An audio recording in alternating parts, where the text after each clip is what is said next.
What's up guys, si ATV here. Dito tayo ngayon sa Bacoor, Cavite. Kami sasadyain tayong peso dito. Kung nakikita nyo, malapit na tayo sa mapa. Kasama natin si Arlo Motoventure. Hindi siya kita, ayan o. ATV lang din dala natin kasi may dala tayong tapalodo. Sana yung tapalodo mo? Ayun. Yan, may papagawa tayo dyan.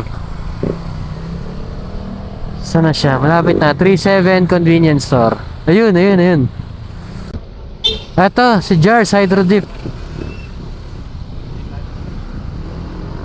Yan, nakikita nyo. Carbon Hydrographic Motorcycle Painting, Chameleon at Candy Tone.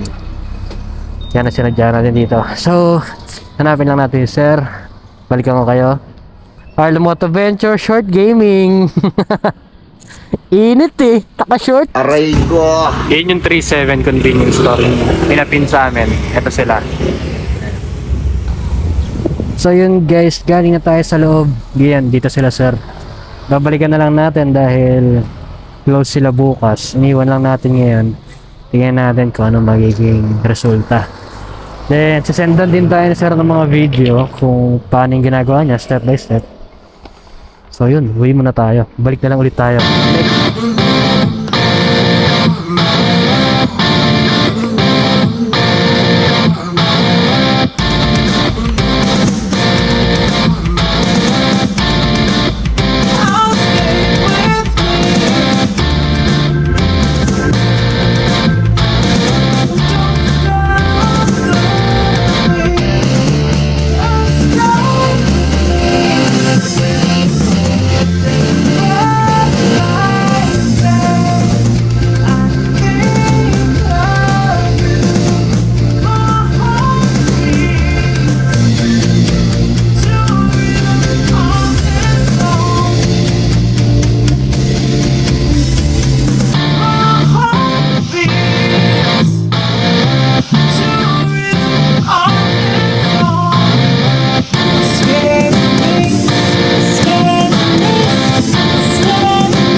So ayun o, ito na yung araw na kukunin na natin yung mga pinagawa natin kay Jars Dip. Medyo matagal yung inantay natin kasi nung dinala natin yon Holy Week, nagsara sila. Late na nila nasimulan, kaya ngayon lang natin makakuha.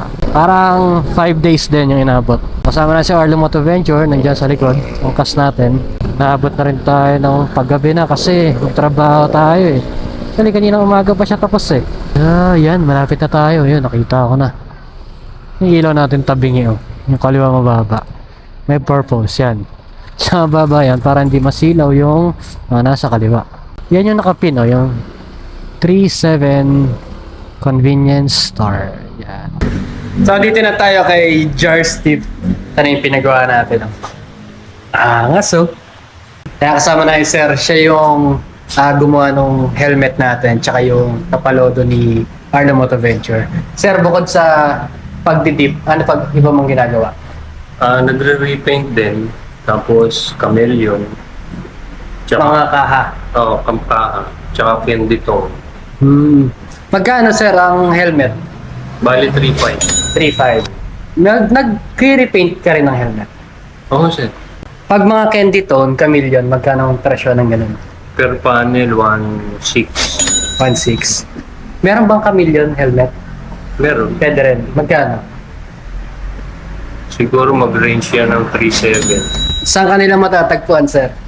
Dito sa 304 Molino Road, San Nicolas to Bacoor, Cavite. Or yung pin? Pwedeng 3.7 convenience store. Okay. Diyan sa tabi lang naman yan. So yun lang, lalagay ko rin dyan. Post natin yung address ni sir para mas madali nyo siyang mahanap. Sir, maraming salamat. Thank you din, sir. Pagka papagawa ulit ako sa'yo. Ganda ng gawa mo. So yun lang, gawa natin ang montage mamaya pag-uwi. Gabi na kasi.